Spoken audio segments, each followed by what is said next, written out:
Right now, as you're watching this video, billions of bits of information are traveling around the world. Most people imagine the internet as something invisible, waves floating through the air.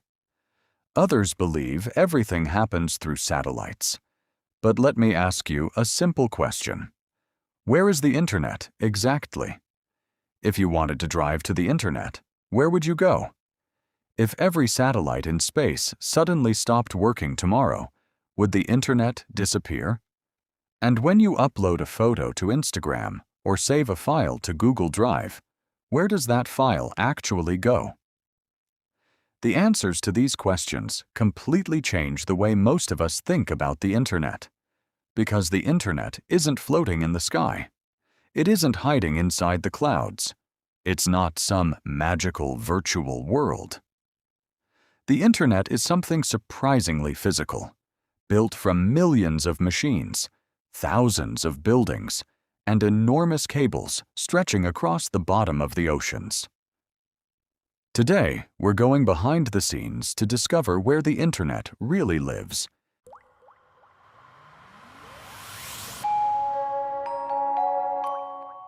What is the internet? Before we can answer where the internet is, we first need to understand what it actually is. Many people confuse the internet with the World Wide Web. But the web is only one service that runs on the internet. The internet itself is a network of networks. Millions of smaller networks connected together using common rules that allow devices to communicate. Your phone, laptop, smart TV, game console, smartwatch, and even your refrigerator can all become part of this massive network. In simple terms, the internet is the largest machine humanity has ever built. What happens when you open a website? Imagine typing a website address into your browser. It feels instant. But behind the scenes, an incredible journey begins. Your request first reaches your home router. From there, it travels to your internet service provider. Then it passes through a series of routers, each deciding the fastest path toward its destination. That journey may cross multiple cities, several countries, or even entire continents. Eventually, your request reaches a computer somewhere in the world that stores the website. That computer prepares the information and sends it all the way back to you. The entire round trip usually happens in less than a fraction of a second. The heart of the internet. Servers. So where are websites actually stored? The answer is surprisingly simple. They're stored on servers. A server isn't some mysterious machine. It's just a computer. But unlike your personal computer, a server is designed to stay online 24 hours a day, 365 days a year. Its only job is to answer requests from users around the world.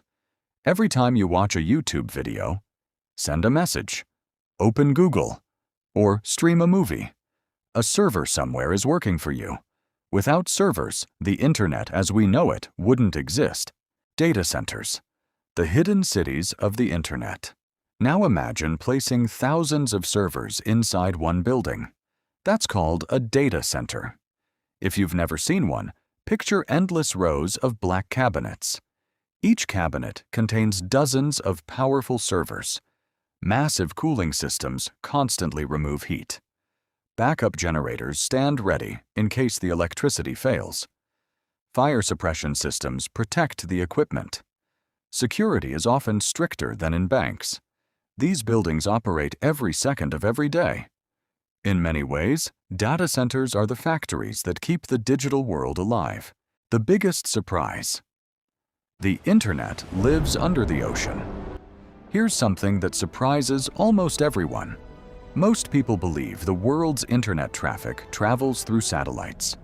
In reality, the vast majority of global internet traffic travels through fiber-optic cables lying on the ocean floor. These cables connect continents together. Inside them, information travels as pulses of light at incredible speeds. If you could see a global map of these cables, The oceans would look like a giant network of highways connecting the entire planet. And when one of these cables is damaged, entire regions can experience slower internet speeds until it's repaired. The truth about the cloud. We often hear the phrase cloud storage.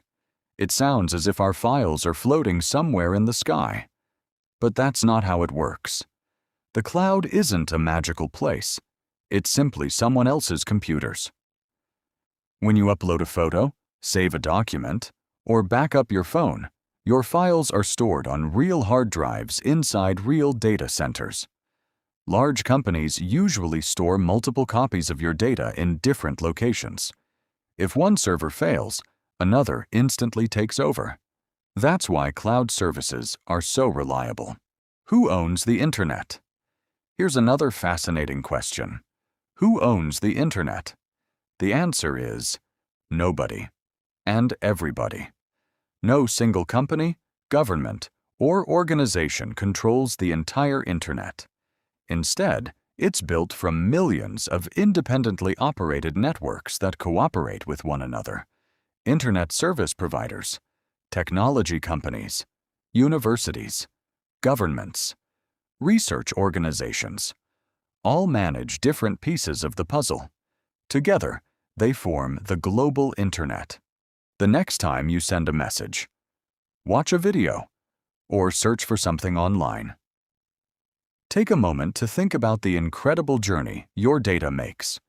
Within a fraction of a second, it may travel through your home router, your internet provider, dozens of network devices, thousands of kilometers of fiber-optic cable, an undersea cable crossing an ocean, and finally arrive at a data center on the other side of the world.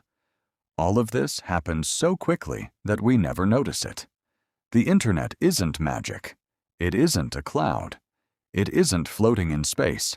It's one of the greatest engineering achievements in human history, a physical network of cables, computers, data centers, and people working together to keep the digital world running. And perhaps the most amazing part is this. Every single day, billions of us rely on the largest machine humanity has ever built, without ever seeing where it really is.